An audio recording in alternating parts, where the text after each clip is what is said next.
The Prophet of Allah sitting with Sahaba, sitting with the greatest ummah that ever walked the earth. The greatest ummah that ever walked the earth. Authentic hadith. And this is my opinion, or the opinion of the ulama and the mashayikh. Allah sends down Quran speaking about Sahaba. He says, I am pleased with them and they are pleased with me. The Prophet of Allah in the authentic hadith, tune in, huh? Tune in. In the authentic hadith, the Prophet of Allah sitting with Sahaba, he says to them, I see what you don't see, and I hear what you don't hear. He says, أَطَّتِ السَّمَاء وَحُقَّ لَهَا أَن تَئِطْ. He says, the heavens have squeaked, and they have every right to squeak. So Sahaba are amazed. What do you mean, O Prophet of Allah? What do you mean that the heavens have squeaked? What do you mean that the 7 heavens have squeaked? You know, my brothers, because mashallah, today we've become a people of science and logic, you know. Everything we know about astronomy is not even 1% of what's really out there. And our solar system, our galaxy, is one of millions and millions that are out there. And in our solar system alone, in our galaxy alone, one of the scholars was saying, he says, there are so many stars in our galaxy alone. I'm not going to tell you what's, ours is one of millions, so never mind the millions, our one alone. He says in our galaxy alone, there are so many stars. You know, the sun is one of the smaller stars that are in our galaxy. And the sun alone is millions and millions of times bigger than the earth. So the scholar is saying, if we were given 1 second to name every single star that is in our galaxy, you ready for this? You will need 300 trillion years and you wouldn't name every star that is in our galaxy. And all this is in Samawat al-Ula, is in the first heavens.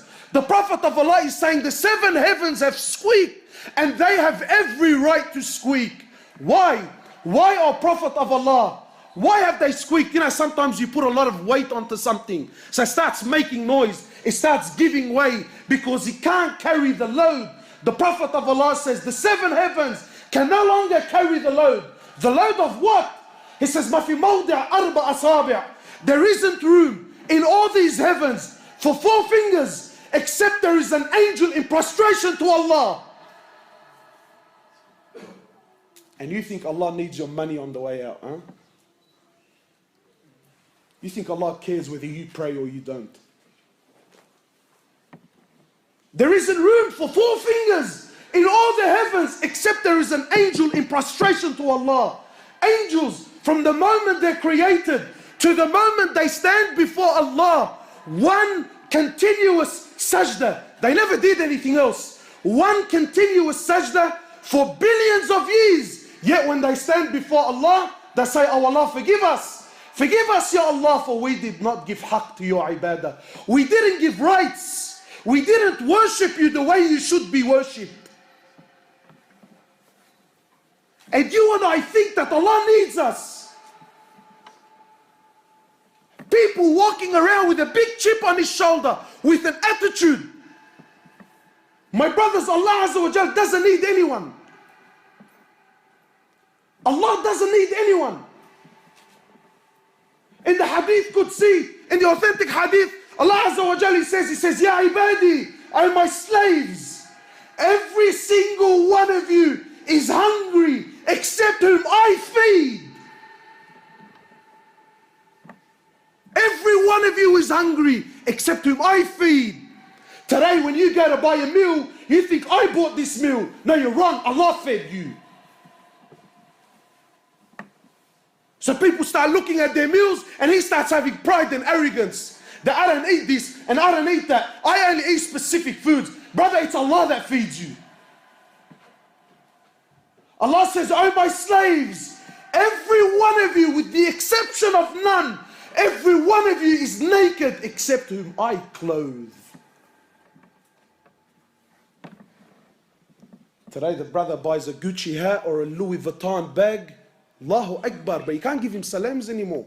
You You can't give him salams. There used to be a time when, the boys used to wear Nikes. No. We don't wear Nikes anymore. We wear Lacoste and Gucci shoes and Louis Vuitton shoes because I'm a cut above the rest. And pride and arrogance, and he feels and he believes that I'm something. Allahu Akbar. Now all of your wealth has become what your shoes are. What? So if your shoes are something, then you're something? What? And if your shoes are not up to scratch, does that mean you're equal to nothing? Yeah, that's how shallow you become. Now the Muslims, he looks at his clothes and his watch and the car he drives, then he judges where he fits in society. He says, "Oh my slaves, every one of you is naked, except him I clothe. And oh my slaves, every single one of you is lost, except whom I guide." Today the brother comes on to deen.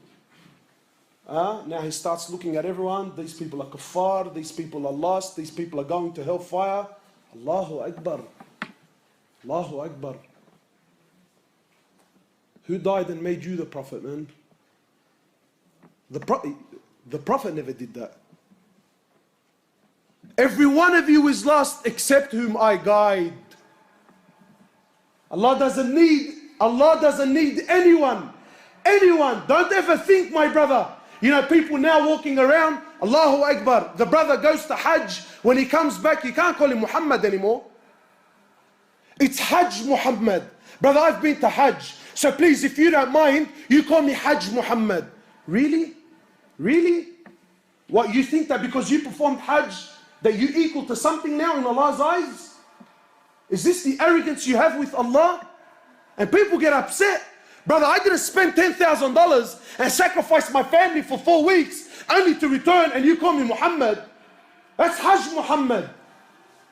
The Prophet of Allah in the authentic hadith, speaking to Sahaba, speaking to the greatest ummah that ever walked the earth, speaking to your fathers, speaking to a ummah that happily gave their lives for the pleasure of Allah. People who did the utmost, the biggest sacrifices, and they deemed themselves as the most insignificant people. Today you do nothing and you think you're up there. They did everything and they thought that they were down there. The Prophet of Allah speaking to them, he says, none of you, who's he speaking to? He says, none of you will enter Jannah through your actions. None. أخي أبلغ هنا الأصحاب أني راحل مدبر سأترك زينة الدنيا وأمضي حيث لا أخبر أخي أبلغ هنا الأصحاب أني راحل مدبر